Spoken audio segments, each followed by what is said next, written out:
Welcome to the Marshall News and Views Show. I'm Elaine Conyers, and my guest today is Michele Leininger. And we're very happy to have you here today. And you were on before, but we need to have you on a regular basis because there's a lot of exciting things going on at that library. And I want you to tell us what, well, in fact, you mentioned just before the show that the library building itself now is 5 years old. I would never have thought that. We're very excited about that. Yes, November 1st. Okay, November, okay. It will be 5 years old, the main part of the building, Sure. of course.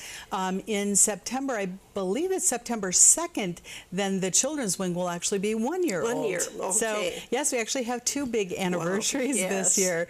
So we're very excited about both of them. Probably the children's wing will be a little quiet celebration, but we hope to have a nice big celebration in November. That's good, good. Yeah.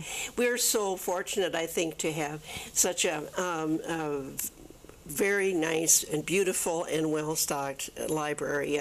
And of course, we should mention that Phyllis and Robert Carr donated the money for that building. There were also donations, I believe. There were.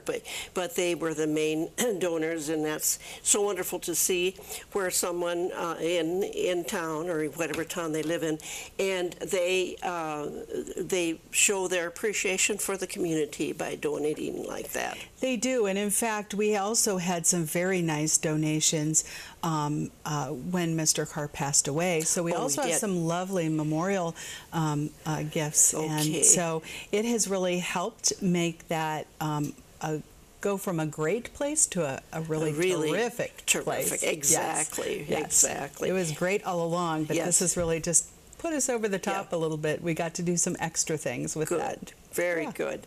Well, why don't you, you've been here, what? 6 months. 6 months. I just had my 6-month anniversary in July. It's hard to believe, isn't it? Some days it feels like I've been here for 5 minutes, and some days it feels like I've been here a little longer than that. Right.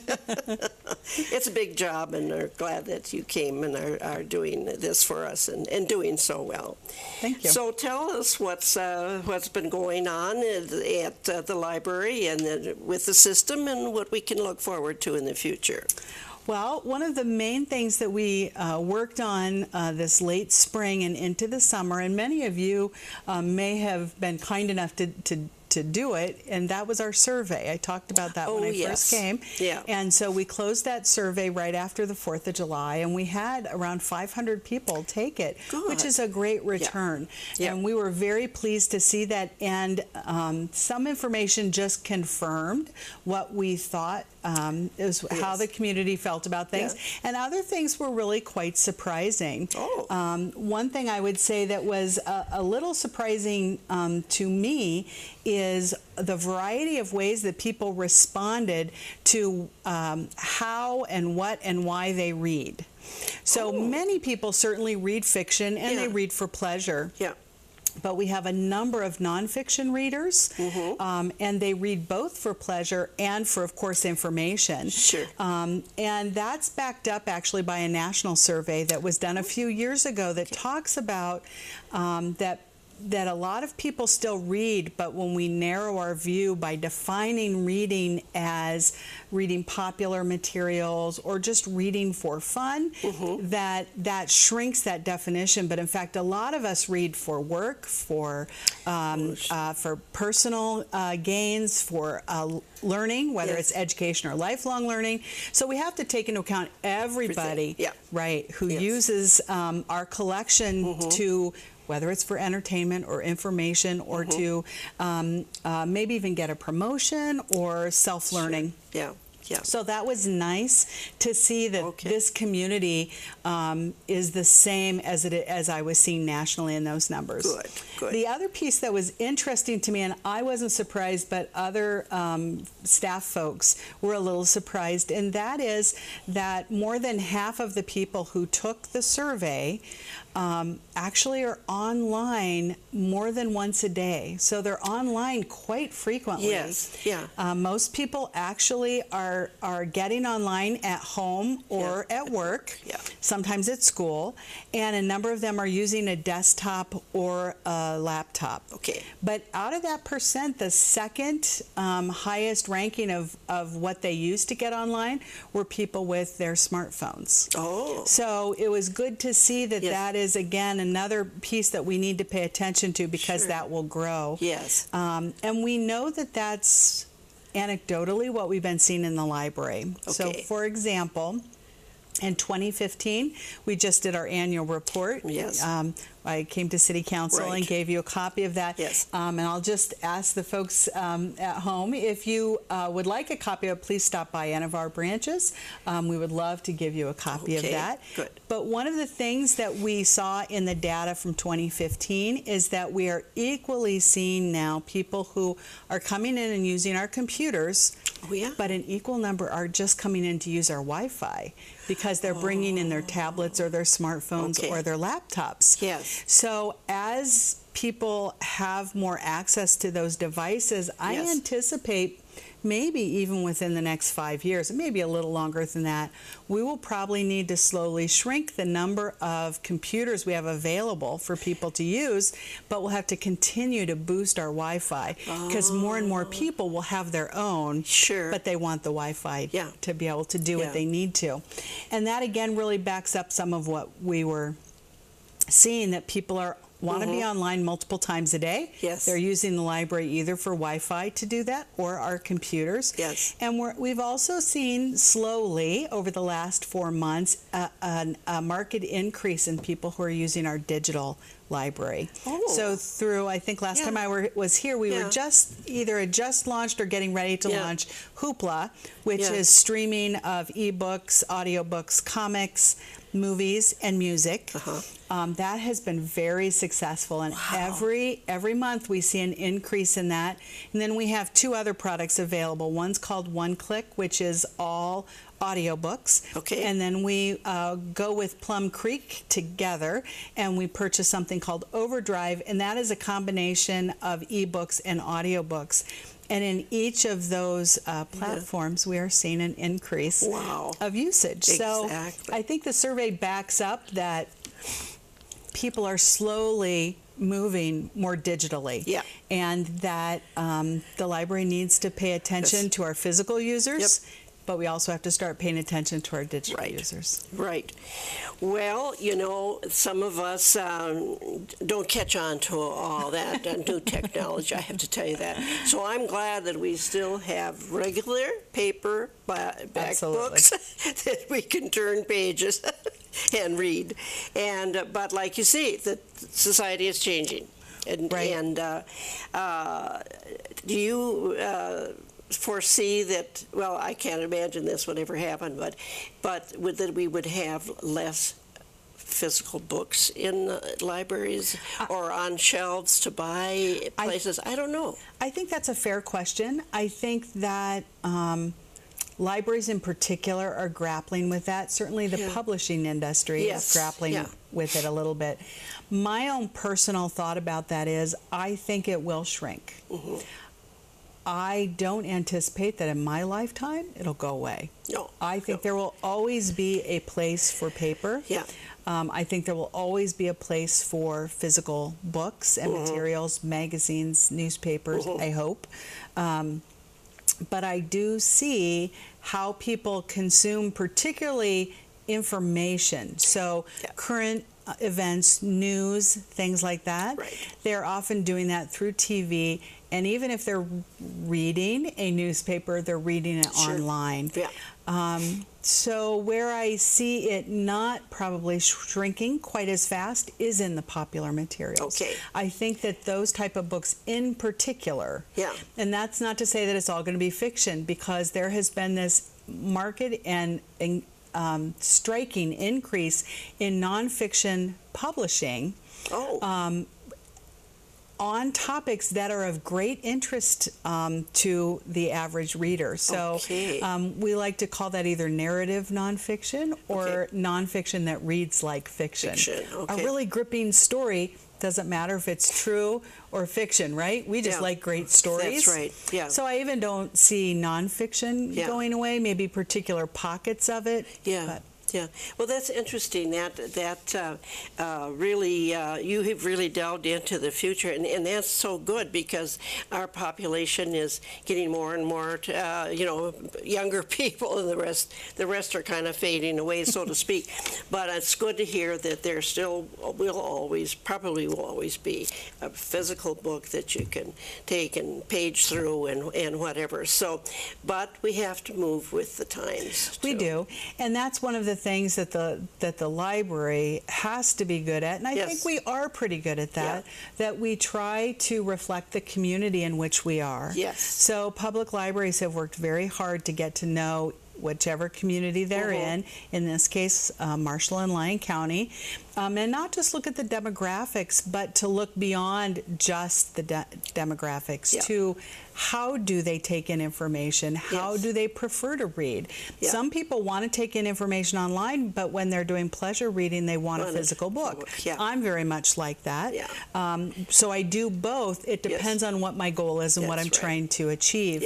So it's important for us through surveys like this, talking like we are here, or even just one-on-one or in community groups, just to find out really what their preferences are. Because now what's I think so great about today is not necessarily that we have to choose. You know, growing up, when you wanted to read the news, you only had a couple of ways to do that, right? The newspaper or the news that was on for a half an hour at 5:30 or 6, right? Those were our only choices. Now I can decide I can still do those things, but I can do it in a variety of other ways. So my preference is we try to keep as many options open as possible, as opposed to making people choose one or the other. Well, I was at a meeting, this is some time ago, where our publisher here of the Marshall Independent talked about that very thing. You know, if you want to read a newspaper and it hasn't arrived yet, or you missed it or something, you know, just go online. And so they, you know, those people are realizing this too, that a lot of people are turning to, they want to read it when they want to or have time, and so on and so forth. And that's not always, if they're out of town and they want to see what's going on back home, they can do that. Absolutely. And here's one of the interesting pieces that I found interesting in my 6 months coming here. One of our most used resources at the library is actually the Marshall Independent. We have a number of people who come in first thing in the morning. We have people in the afternoon. We have people in the evening who are reading the paper. And in fact, so much so that there was a little competition for the paper. So we actually got a second subscription. And because we had enough people who wanted to read it, we've increased that subscription. We also had some folks who really enjoy the Canby paper.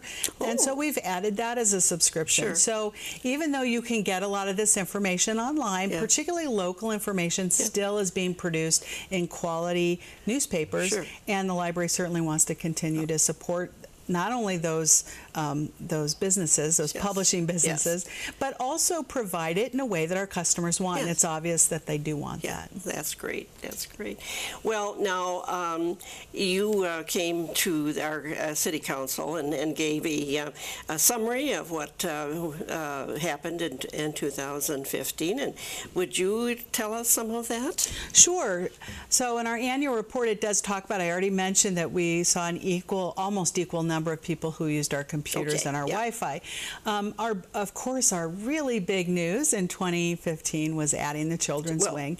And it added more than 6,000 square feet. I think even people in town, when you drive by, we have that lovely courtyard outside, but it does hide the building a little bit from the beginning or from the front. And what's interesting about that, even people in the community who have driven by it a number of times will stop in. In fact, just last week I was talking with someone, and and they walked in and were startled at how much more it added to this space. Yeah. So part of that is us getting used to a bigger space and our workflow and what that all looks like. And as I also mentioned, we started to see a beginning increase in people using more digital items. It's of course nowhere near what our circulation of our physical materials are, but we can start to see, I think, the very beginnings of that beginning to go up and up and up. Yes. I think the other big news in 2015 was, of course, that we rejoined Plum Creek.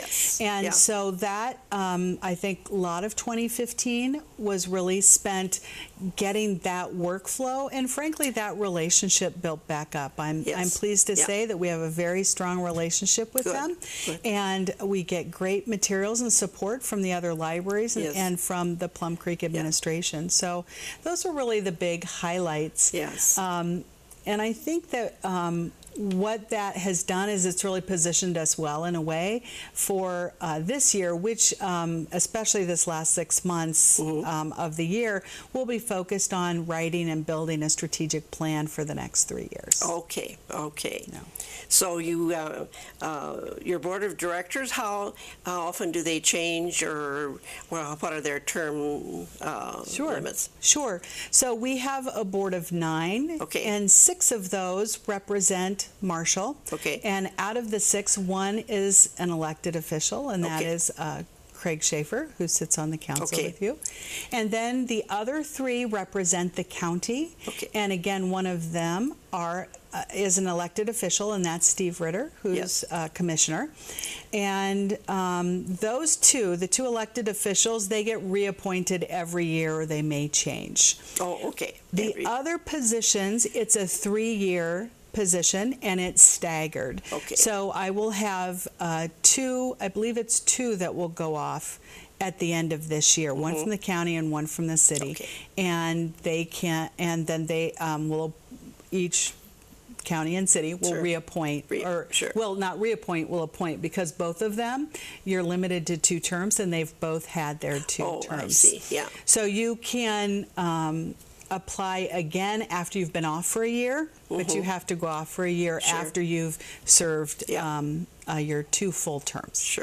Well, it's good to have a board of directors that you can lean on for help and advice and everything. They've really, I think, made a difference in not only working to bring us back into Plum Creek, but more importantly in the transition. It's always when the person at the top, as the city's experienced quite a bit recently, when that person at the top leaves, it really does fall onto the council and to boards to really make sure that those transitions happen. And I think the board deserves a lot of kudos for really making that transition as smooth as possible. That's good. For me as well as for the community and the staff. Well, that's great.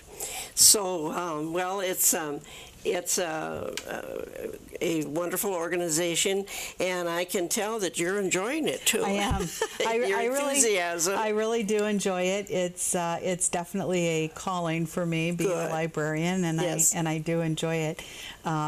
I do want to put in one little plug. We have something I mentioned at the beginning, but I want to make sure folks know about it. During Sounds of Summer, while you're out and about, we're having a very large Friends of the Library book sale, and it will start at noon on that Thursday, which I believe is the 18th of August. And then it will run through Saturday. We close at 3 o'clock on Saturday. So if you're a reader and you would like, and that's the other thing, we have a community that's incredibly generous in their donations, and we're also weeding a little bit in our collection, and so there'll be a lot of great things available. That's good. And that, of course, will all take place at the library. It will be. That will be in our main community room. It's the only room that's big enough to hold everything we've got. I suppose. So it'll be good size. Good. So, well, it's wonderful. And you have anything else that you'd like to share with us? I would also like to mention again to anybody who's watching or listening, we are revamping our volunteer program. And we have a number of volunteers already who have been really the mainstay. Again, especially as we transition and try different things.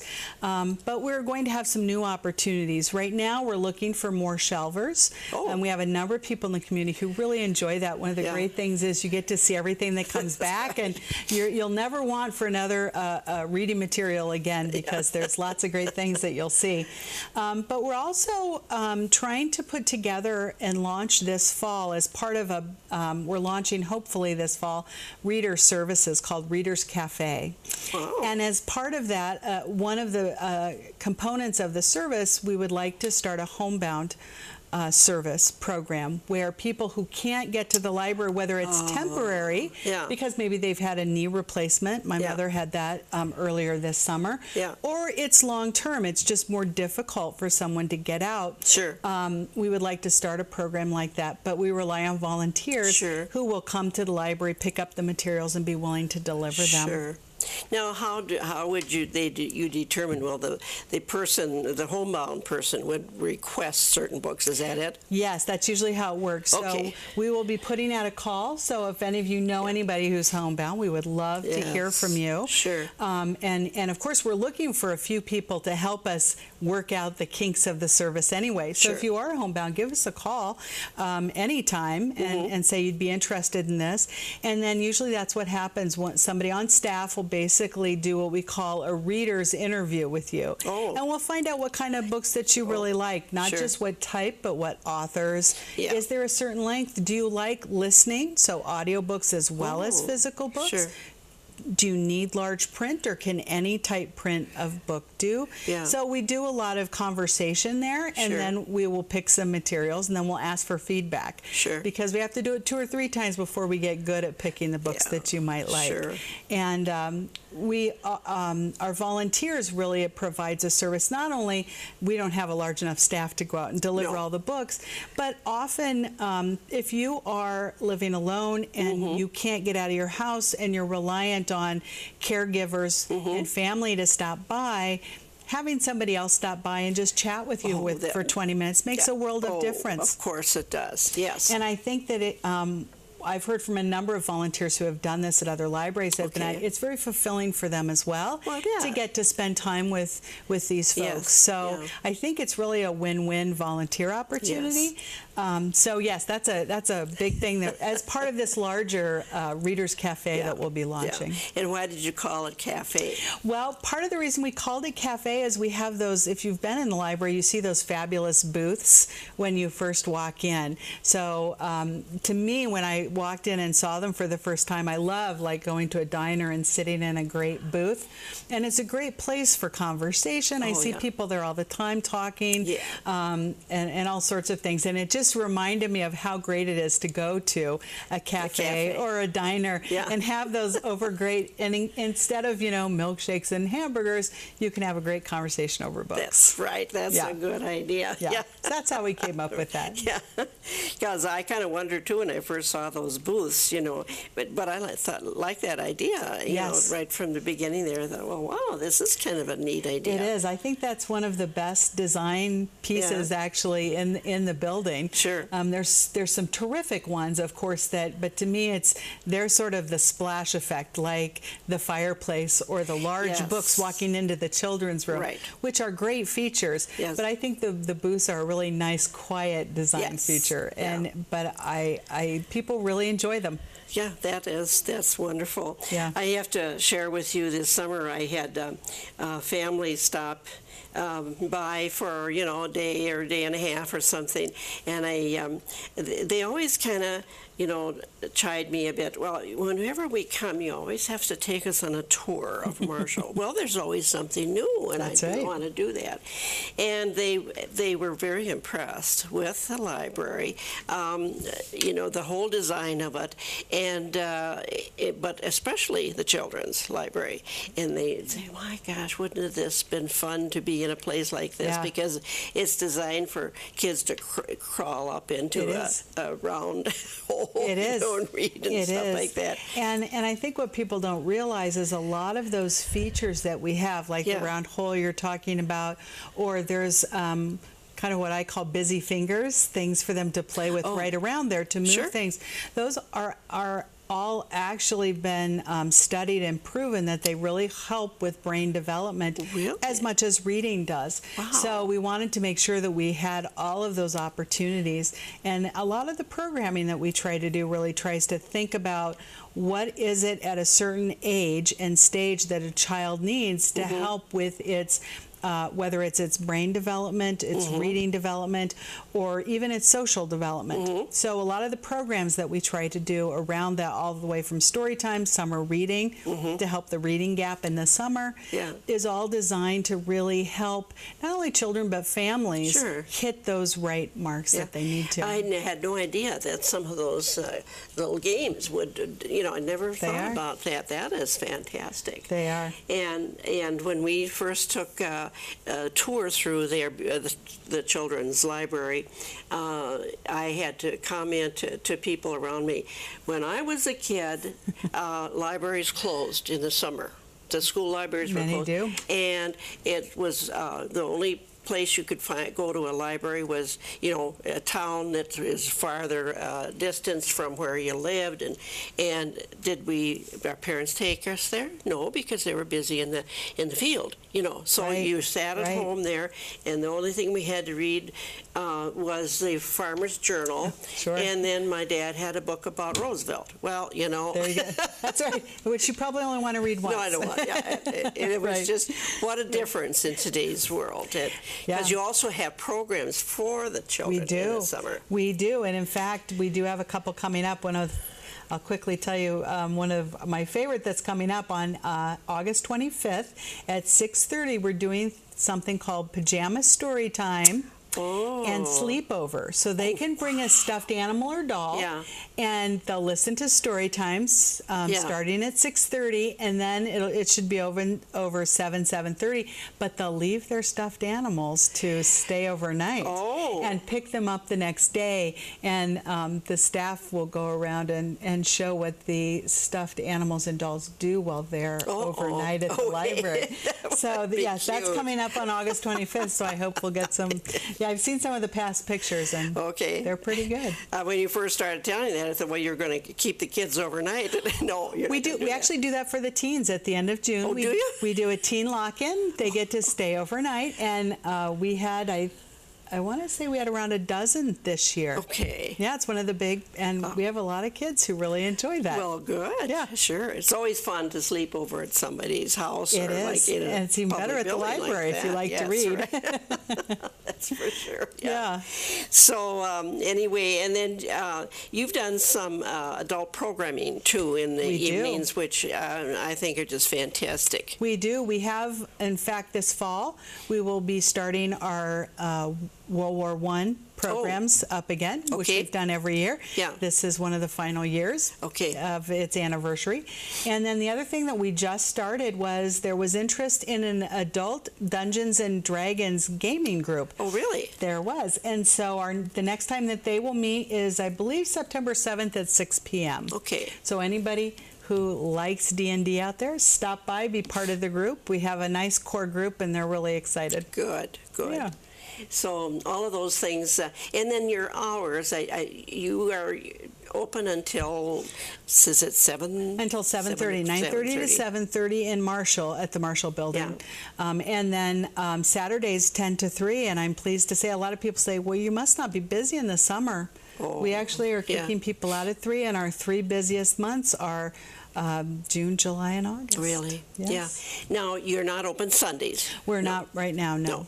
But during the week, like you say, from 9 to 7:30. That's fantastic. 9:30 to 7:30. 9:30 to 7:30. That is fantastic, Monday too, because through sometimes Thursday. people really want to get out and do something, and yet they don't want to spend money, really. They just want to be great place to hang out. And the next couple of days, at least, are going to be warm. We aren't certainly done with the warm weather, and it's nice and cool at the library. Exactly. So it's a wonderful place to visit. Right.